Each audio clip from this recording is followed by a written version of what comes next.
नमस्कार दोस्तों, आजकल की सुर्खियों में आप लोग सुन रहे होंगे एक खतरनाक बीमारी के बारे में जो बच्चों में पाई जा रही है, जिस बीमारी का नाम है SMA टाइप 1।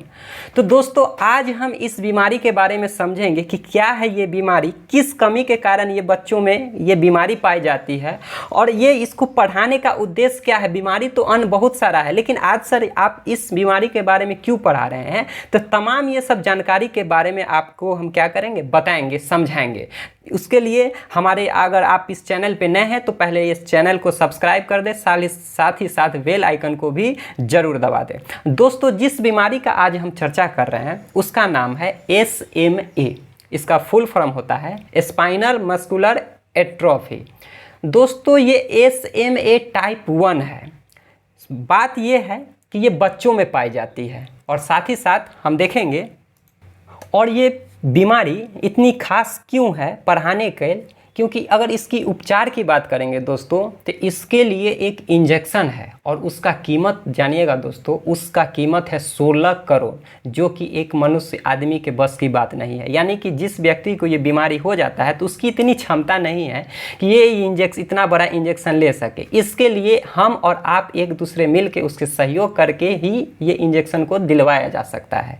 दोस्तों जो स्क्रीन के ऊपर आपको दिख रहा होगा, इस इंजेक्शन का नाम है जोलेंसमा, यानी कि ये वही इंजेक्शन है जिसका कीमत 16 करोड़ रुपया है। तो अब हम समझेंगे कि ये बीमारी होता कैसे है, किस कमी के कारण। दोस्तों पहले आप समझिए, बिल्कुल आसान भाषा में, ज़्यादा डीपली नहीं जाना है, कि किसी भी मनुष्य में क्या होता है कि मनुष्य का जब प्रजनन रिप्रोडक्टिव सिस्टम होता है, अपने समान जब नई जाति का अपने समान नई संतान की उत्पत्ति करता है तो बाप का गुण यानी कि उसके बच्चे में जाता है, चाहे माँ का गुण उसके बच्चे में जाता है। तो ये तमाम सारे गुण जो रासायनिक हो, हम भौतिक गुण की बात नहीं कर। भौतिक गुण का अर्थ ये हो गया कि अगर बाप अगर मास्टर है तो बेटा मास्टर होगा, बाप इंजीनियर है तो बेटा इंजीनियर होगा, ये गुण की बात नहीं कर रहे हैं। बाप के पास मुंह था, नाक था, हाथ था, कान था, तो बच्चों में भी वो चीज़ हुआ।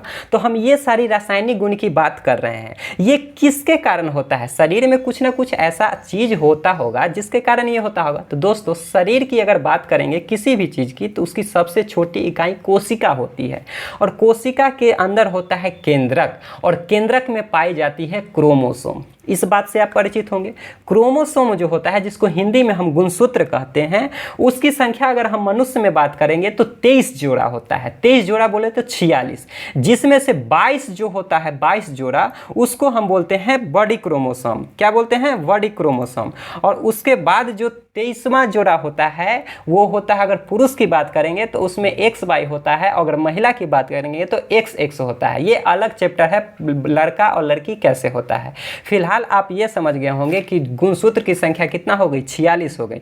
तो जो बड़ी क्रोमोसोम 22 पेयर में जो होती है, उसमें एक क्रोमोसोम अगर हम 5वें नंबर की बात करेंगे, उसके पहले समझिए, अगर ये क्रोमोसोम का आप फिगर दिख रहे हैं, क्रोमोसोम को अगर आप और छोटा छोटा कीजिएगा, एकदम छोटा छोटा करके, तो उसका छोटा इकाई DNA कहलाता है। देखिए जो गुणसूत्र हुआ उसको जब आप छोटा छोटा करके देखिएगा सूक्ष्मदर्शी से, तो वो DNA कहलाता है। यही DNA की जांच होता है ना, संतान की जांच करने के लिए।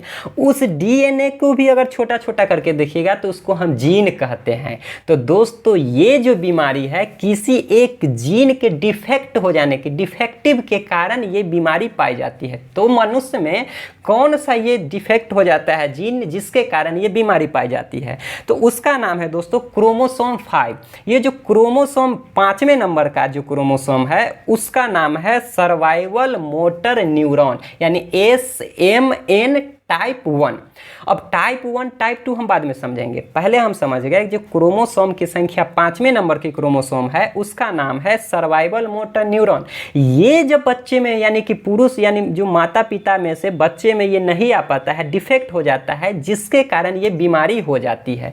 और ये बीमारी इतनी खतरनाक हो जाती है कि इसमें बच्चा जो है नहीं उठ पाता है, नहीं बैठ पाता है, नहीं टहल पाता है, नहीं गर्दन को उठा पाता है, नहीं श्वास ले पाता है, यानी उसका शरीर भी डेवलप नहीं करता है और अंततः बेचैनी के बाद वो लड़का बच्चे की क्या हो जाती है, मौत हो जाती है। इसलिए इसका उपचार इतना कठिन है, इतना भ्रामक है, उसके बारे में हम समझ रहे हैं। तो यहाँ तक हम समझ गए हैं कि मनुष्य में क्या हो जाता है कि पिता से पुत्र में उसमें या पुत्री में उसमें गुण जाता है। तो ये जो 5वें नंबर का गुणसूत्र था ये डिफेक्ट कर जाता है तो बच्चों में क्या हो जाता है, बीमारी हो जाता है। अब हम समझते हैं एक उदाहरण के तौर पे, ये शरीर की कोई गतिविधि को नहीं कर पाता है। मान के चलिए जिस बच्चे में ये होती है तो उसका हाथ नहीं उठ पाता है, गर्दन नहीं वो उठ पाता है। कारण क्या है, जैसे माइंड की बात करेंगे तो 2 प्रकार के न्यूरॉन, देखो शरीर जो ब्रेन होती है उसकी छोटी इकाई को हम न्यूरॉन कहते हैं।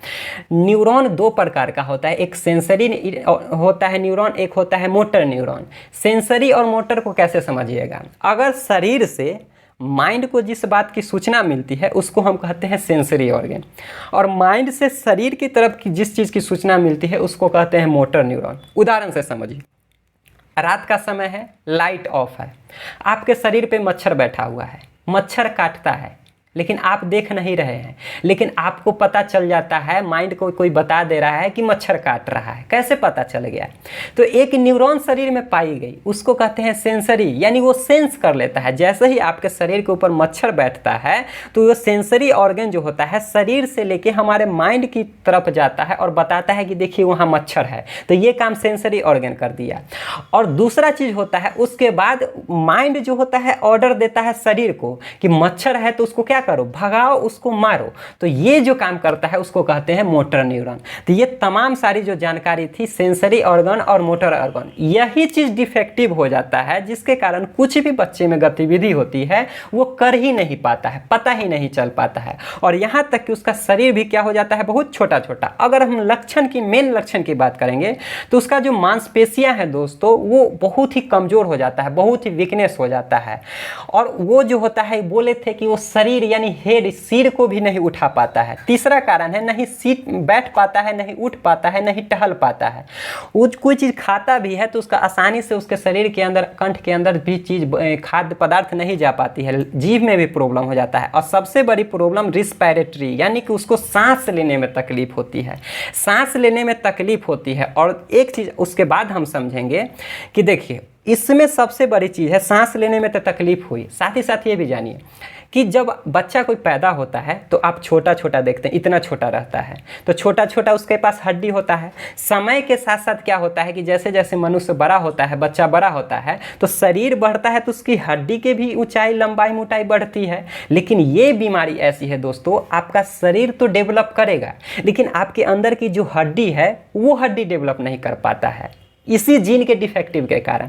तो आप सोचिए, जब आपका शरीर डेवलप कर रहा है लेकिन आपका हड्डी डेवलप नहीं कर रहा है, तो जब हड्डी अंदर का डेवलप नहीं करता है तो वो हर चीज़ को चाहेगा अपनी ओर क्या करना, सिकोड़ की, खींच के रखता है।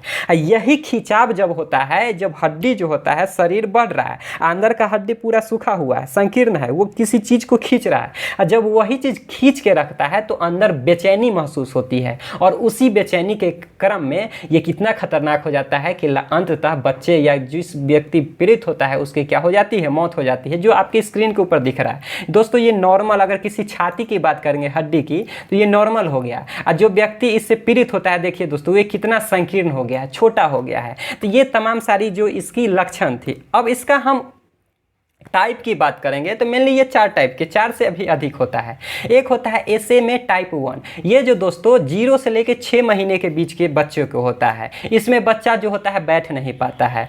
अगर टाइप 2 की बात करेंगे, ये 6 से 18 महीने के बच्चे की होता है, ये बैठ नहीं पाता है, टहल नहीं पाता है। तीसरे की बात करेंगे तो ये 1 वर्ष के बाद की बच्चों में होता है, उसको टाइप 3 कहते हैं। और ये जो होता है 30 साल के बाद यानी एडल्ट अवस्था में जो होता है उसको टाइप 4 कहते हैं। तो है सब का एक ही डिफेक्ट, जो जीन होता है SMN, जिसको हम सर्वाइवल मोटर न्यूरॉन कहते हैं, वही डिफेक्ट होता है। उसमें समय के साथ साथ ये टाइप बदलती जाती है। अब दोस्तों हम उपचार की बात करेंगे। उपचार की बात करेंगे दोस्तों तो हम पहले ही जिक्र कर दिए थे, एक जो इंजेक्शन जो US से आती है उसका नाम है जोलेंसमा। इसकी कीमत दोस्तों 16 करोड़ है। अन्य 2 की बात करेंगे तो ये आपकी स्क्रीन के ऊपर नाम आपको दिख रहा होगा, एक स्पिनजरा है, ये भी दोनों है, लेकिन ये दोनों से ज़्यादा कारगर ये है कि दोस्तों जो जोलेंसमा जो 16 करोड़ वाली है ये सिंगल डोज है। एक डोज लेने के बाद ही वो क्या होता है, असर दिखाना लगता है और बच्चे ठीक हो जाता है। लेकिन दोस्तों अगर अन्य दो की बात करेंगे तो ये सिंगल, ये 2 से 3 डोज में लेना होता है। अगर कुल कीमत की बात करेंगे तो अप्रॉक्स में 16-17, यानी सबका कीमत वही है, लेकिन फ़ायदा ये है कि ये जो जोलेंसमा है सिंगल डोज में ये असर करने लगता है। अब हम बात करें दोस्तों, इतना सारा बीमारी है, इतना कॉस्टली है, तो क्या आप एक जिस घर में होगा क्या उसकी क्षमता है कि 16 करोड़ आपको लिखने में आसान लगता होगा? दोस्तों 16 करोड़ यहाँ नहीं, 16 करोड़ एक मिडिल क्लास फैमिली के लिए, किसी के लिए भी एक बहुत बड़ा रकम होता है। हम अपने बिहार की बात करेंगे सबसे और तीसरा बात यहाँ देखने है कि ये रेयर केस में होने वाली बीमारी है। रेयर केस कहने का अर्थ है कि बहुत ही कम लोगों में ये बीमारी पाई जाती है। ओवरऑल एवरेज देखा गया है तो 10,000 व्यक्ति पे एक बच्चे को ये बीमारी होता है। तो जिस बच्चे में ये बीमारी होती है तमाम उसको ये सब लक्षण पता हो जाता है। अगर हम अपने बिहार की बात करेंगे दोस्तों तो एक दंपत्ति जिनका नाम है आलोक कुमार सिंह और उनकी पत्नी का नाम है नेहा सिंह, ये पटना की है। इनके पुत्र का नाम है अयांश। हम अपने वीडियो के माध्यम से आपको ये जानकारी देते हैं। इनको भी ये अभी 9 महीने के हैं और ये भी बच्चे जो है इतनी देखने वाले ये मासूम चेहरा, ये भी एक कठिन बीमारी जिसको हम SMA से जूझ रहा है। और SMA से जूझने के बाद हम तमाम जितने भी जनता है, भाई हैं, बंधु है, वो अपने प्रोत्साहन राशि के रूप में कुछ ना कुछ योगदान दे रहा है। हम आपके स्क्रीन के ऊपर दिख रहे हैं, ये मेरे द्वारा दिया गया एक छोटा सा योगदान है। तो कोशिश कीजिए दोस्तों, आप भी इनके ऊपर आप सर्च कर सकते हैं दोस्तों। ये स्क्रीन के ऊपर नंबर आपके ऊपर विजिबल होगा नंबर, जिसको भी ये अपना अगर योगदान देना है इस बच्चे की जान बचाने के लिए तो फ़ोन पे, गूगल पे, ये इनके ऊपर आप कर सकते हैं। जितने भी बड़े चाहे छोटे जो भी लोग हैं, भाई बंधु है, इनको आप क्या कर सकते हैं, इस बच्चे की आप जान बचा सकते हैं। क्योंकि हमारा देश ये भारत ही है कि एक दूसरे की विकट परिस्थितियों में, कठिन परिस्थिति में ही ये क्या होता है, मदद करता है। और कंट्री की बात करेंगे दोस्तों तो वहाँ इतना मानवता नहीं है जो हमारे देश में पाई जाती है। तो दोस्तों आप लोग से यही विनती है कि जितना से जितना हो ये अयांश बाबू को बचाने में आप लोग क्या करें। ये भी जिस बीमारी की चर्चा किए हैं उसी बीमारी से ये जूझ रहे हैं। तो दोस्तों इस वीडियो में इतना ही। तब तक के लिए जय हिंद, जय भारत।